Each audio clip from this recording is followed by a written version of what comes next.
30 some odd years ago, I hated this lady with a purple passion. If I could have done away with her and not get caught, I believe I would have done it. I used to lay awake at night fantasizing about this thing. Tomorrow morning when she's on the way to work, and by the way she always worked, I believed in her being self-supporting through her own contributions. Always thinking of others. Tomorrow morning when she's on the way to work, she's going to get run over by a big semi-truck. And it's not going to be just any trucking company. It's going to be a very affluent trucking company. And they're going to run over her and kill her, and then I'm going to sue them. And I'm going to come out of this deal getting rid of her with $2 or $3 million in hand. You Al-Anons are not the only ones that fantasize. We Alkies did it too. Believe me, we did. Second name on my sheet was the Internal Revenue Service. God, I hated those people with a purple passion. Just mention their name, and I began to froth at the mouth immediately. Joe, what was the first name on your inventory sheet? Rose. Rose. Wife number 1, Rose. Now, it's just that simple. That's how you fill out the first column. We go to the second column. Why am I so upset with Barbara? Well, the last year before she went to Al-Anon, she had the audacity to file for divorce 3 times. She's spending more money on lawyers and divorces than I'm spending on booze and everything that goes with it. And my God, I hated her for that. Why am I so upset with the Internal Revenue Service? Well, they're trying to put me in jail, that's why. Joe, how come you're so upset with Rose? She had an affair with another man. After all I've done to her. After all I've done to her.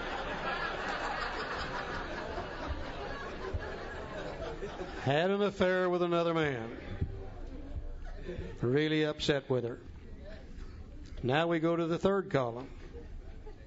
Now, Barbara filing for divorce 3 times, is that a threat to my self-esteem?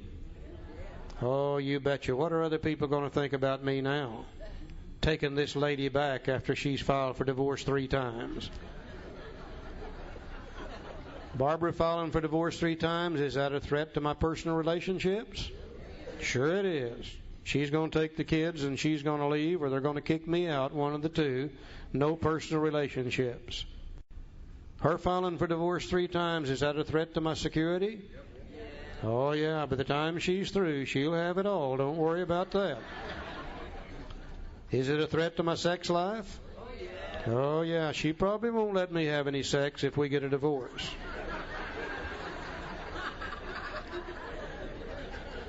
The Internal Revenue Service trying to put me in jail. Is that a threat to my self-esteem? What are people going to think about me after this deal's over with? Is it a threat to my personal relationships? They're not going to let me have any relationship with my wife and children if I'm in jail. Is it a threat to my security? Oh, yeah, they're going to take every penny I've got by the time it's over with. Is it a threat to my sex life?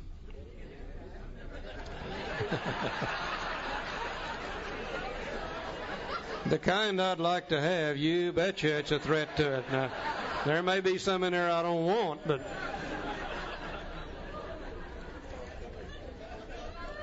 Old Rose having an affair with another man. Is that a threat to Joe's self-esteem? Is it a threat to his personal relationships? It's a threat to his security? Yeah, he'll have to go to work now. She's been supporting him for the last 10 years. A threat to his sex life? Oh, yeah. All these things are a threat to those things. Okay. When we have finished out these 3 columns, and we've been able to see column 1, how many resentments we have, column 2, the cause of the resentment, column 3, the part of self that was affected, and we've learned valuable information about ourselves just by filling out those 3 sheets. Now then, let's see what we do with those 3 sheets after they're filled out, Joe? So we went back through our lives. Nothing counted but thoroughness and honesty. When we finished, we considered it carefully. The first thing apparent was that this world and its people were often quite wrong. To conclude that others was wrong was as far as most have ever got. And I always knew that. Yeah. The usual outcome was that people continued to wrong us, and we stayed sore. Sometimes it was remorse, and then we were sore at ourselves. But the more we fought and tried to have our own way, the worse matters got. As in war, the victor only seemed to win. Our moments of triumph were short-lived. Now, it's plain that a life which includes deep resentment leads only to futility and happiness. To the precise extent that we permit these, do we squander the hours which might have been worthwhile. And I read that last statement, and I stopped. And I tried to look back in my life and see how much time I've squandered in resentments. Now, I don't know about you guys, but I know about me. And when I've got a good resentment churning around up here in my head, I'm pretty well paralyzed from doing anything worthwhile. And one of my favorite things that I was doing back when I was drinking was to get up early in the morning, have a drink of whiskey and a cup of coffee, and turn on my resentment replay machine and replay what she did to me yesterday and replay what that guy did to me a month ago and replay what that person said to me 6 months ago and replay what that damn boss did to me about a year ago and replay what that damn policeman did to me 5 years ago and replay what my uncle did to me 10 years ago and replay what my mother did to me 15 years ago and replay what my father did to me 20 years ago. And it took me just about an hour to run through that tape. And I loved every moment of it.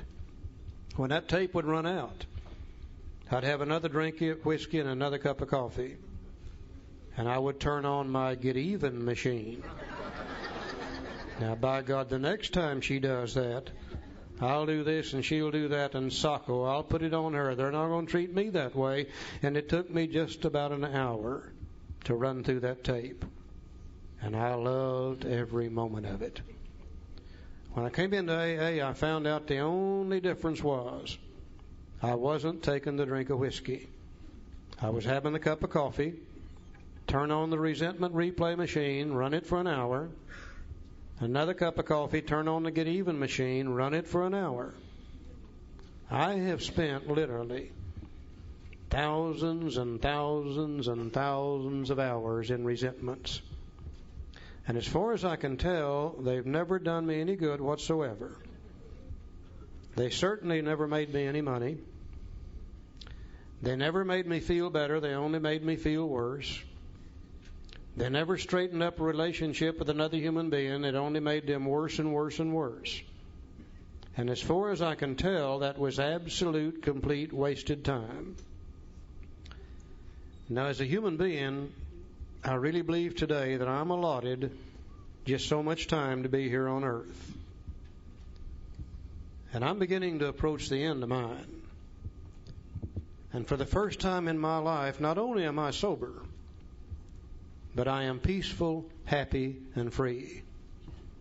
For the first time in my life, I'm sober, and I feel great. I didn't know that you could be sober and feel as good as I feel today. What little time that I have left, I want to enjoy every moment of it. I don't want to waste any more time in resentments or anything else that blocks me off from God. I want to enjoy every moment of every day that I've got left. I simply do not intend to waste any more time in resentments. They block you off from God. They block you off from your fellow man. They just make you sicker and sicker and sicker. And what time we spend in them is an absolute waste of time. That's one of the worst things about a resentment, wasting what time we have left in resentments. But that's not the worst thing. Here's the worst thing about a resentment. He said, but with the alcoholic whose hope is the maintenance and growth of a spiritual experience, This business of resentment is infinitely grave. We found that it is fatal. For when harboring such feelings, we shut ourselves off from the sunlight of the Spirit. The insanity of alcohol returns when we drink again, and with us to drink is to die. That's the worst thing about a resentment. When we've got a good resentment churning around in our head, we don't feel good. We're blocked off from God. And after a while, the mind, wanting to feel better, begins to think about the sense of ease and comfort that comes at once by taking a couple of drinks. Next thing you know, we become insane. We convince ourselves it's okay to drink. And we end up taking a drink and we trigger the allergy and we end up drunk all over again. That's the worst part about a resentment. The book says if we were to live, we had to be free of anger. The grouch and the brainstorm were not for us. They may be the dubious luxury of normal men, but for alcoholics, these things are poison. We turn back to the list. You see, this is why you got to have a written inventory. If you had it in your head, you would have lost it already. We turn back to the list, for it held the key to the future. We were prepared to look at it from an entirely different angle. Always before, I looked at it to see what those suckers had done to me. Today, I would look at it to see what that resentment is doing to me. And if it's blocking me off from God and maybe causing me to get drunk, then I'm looking at it from an entirely different angle. We begin to see that the world and its people really dominated us. In that state, the wrongdoing of others, fancied or real, had power to actually kill. And I stopped and I said, Charlie, how dumb can you be? All my life I've been proud of the fact that I stand on my own 2 feet. Nobody tells me what to do. I don't need your advice, thank you. And I suddenly realized that other people, through my resentment toward them, have controlled and dominated my thinking as far back as I can remember. And if they've controlled and dominated my thinking, they've controlled and dominated my actions, they have absolutely, completely controlled and dominated my entire life for me. I always thought I was in charge, but I suddenly realized other people have been in charge as far back as I can remember through my resentments toward them. And then I said, man, you really are stupid, aren't you? Because some of these people have been dead and buried in a graveyard for years. And they've been reaching out from the grave, and they've had me by the yang-yang as far back as I can remember. And when I saw that, I said, to hell with them. I'm not going to let those people, alive or dead, live in my head rent-free any longer. I've made a decision to let God direct my thinking. And if others direct it, alive or dead, justified or unjustified, then God can't. And it's just that simple. And an amazing thing happened to me right here. We alcoholics fancy ourselves as reasonably intelligent people. Now, I don't know that we're smarter than anybody else, but I think we're reasonably intelligent people. And we don't like to look stupid.